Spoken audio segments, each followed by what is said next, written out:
English is a professor of mathematics education and research engineering education at Queensland University of Technology.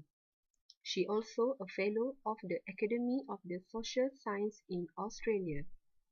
She is currently the chief investigator on ARC project addressing primary school students' development of informal inference in statistics, numeracy in lower secondary school, young children's mathematical learning and developmental engineering education in the primary and middle school grade.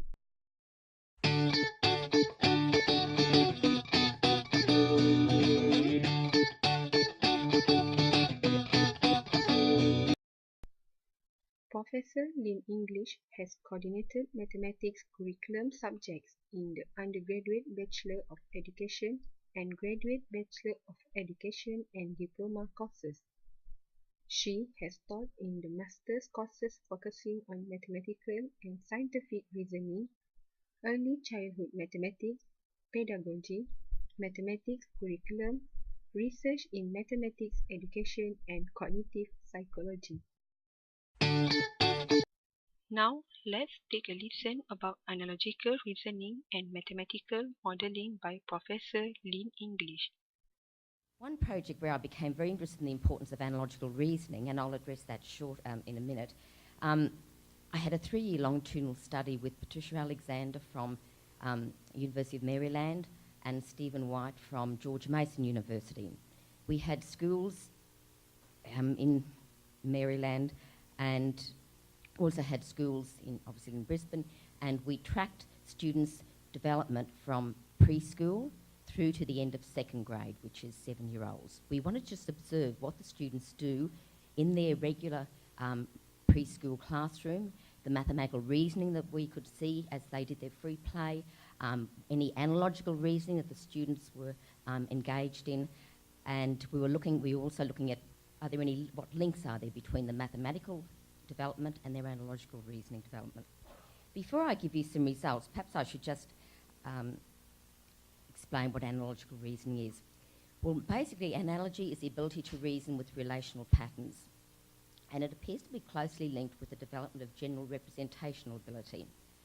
And even young children as young as 1 and 2 years of age do display an ability to reason analogically. There's been a lot of work done on young children's analogical reasoning, but not so much in connection with mathematics.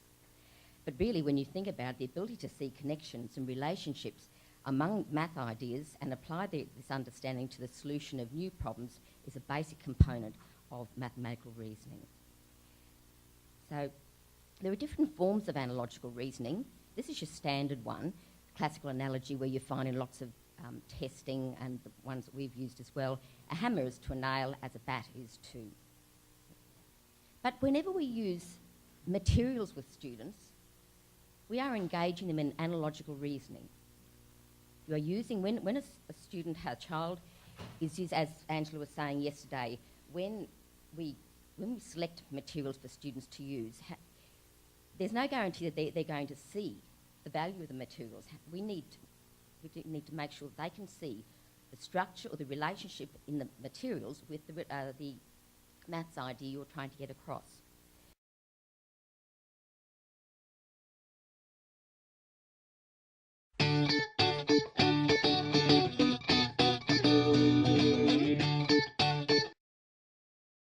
The definition that I tend to use is that models comprise elements, operations, relationships and rules that can be used to describe, explain or predict the behaviour of some experienced system. And the problem activities, these modelling problem activities, I've given you a couple of examples in the handouts there. They're authentic problem situations where the children have to generate the mathematics from the problem. We don't just give them the mathematics. As they work the problem, they've got to generate the mathematics themselves. And the children revise or refine their current ways of thinking about the problem situations, and they're challenged to test and express their ideas. In this grade 3 class, we started the year when the children were 7 years of age and introduced them to reading data. Though it was Easter time, and so we explored the bilby, which is a little native animal we have in Australia that's rapidly becoming extinct. We gave them some information about the length of the bilby and so on, we gave them information that had some mathematical ideas embedded in it. They then answered some readiness questions. We then looked at behind the chocolate scene and you can't see all the data there, it's come off the end there, but we gave them information on how we make chocolate and a table showing different ingredients and so on. Then the students had to answer some questions about the data that they had read. And then, after they'd had some preparatory activities, we then gave them the activity, which I've photocopied for you, called Beans, Beans, Glorious Beans. And the children were actually growing beans in their classroom. So we gave them some information on beans. Then there was over on page 3, there was a butter beans problem, where they had to come up with a way to determine which of 2 conditions were the better for growing the beans. Then later on they had to make a prediction. So that's just as an example. I won't go into this because we haven't got time, but that's just an example of what I mean by mathematical modelling, where they're given some data and they're given a problem to solve, and they've got to come up with a system or a method for solving that problem. Just some of the findings. Children do exceptionally well on these problems, even those students who don't normally achieve terribly well in school mathematics really succeed on this. Some brief findings is that children's learning was extended beyond their curriculum because they discovered a lot of the mathematical ideas themselves. They developed skills in interpreting, analysing, describing, explaining, predicting and solving complex real-world problems. And there was also powerful development of mathematical ideas and processes, and the students were able to transfer to new situations. We gave them sequences of those modelling problems, and so what they developed in the first modelling problem was applied to another modelling problem. We've done lots of examples with the Commonwealth Games and the Olympic Games, where they've got to work out a system for selecting the swimming teams. And students just love those activities because they're very, very real world to them.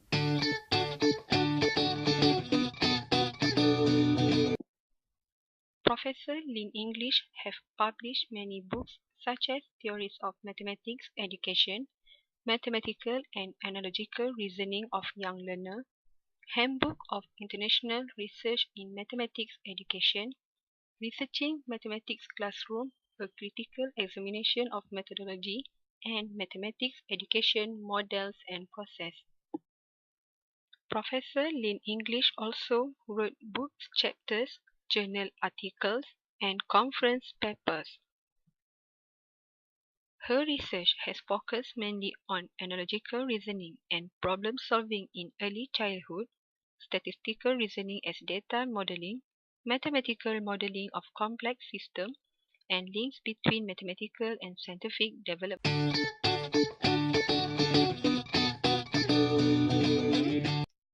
In recognition of her contributions, Professor Lyn English received the Queensland IT&T Awards for Excellence in Technology in 1998, Academic Honours Prestigious Awards or Prize in 2004, editorial roles for an academic journal in 2006, keynote speaker, expert panel member, invited speaker for a conference in 2007, 2009 and 2010, and also Mathematics Education Research Group of Australia Career Research Medal in 2012.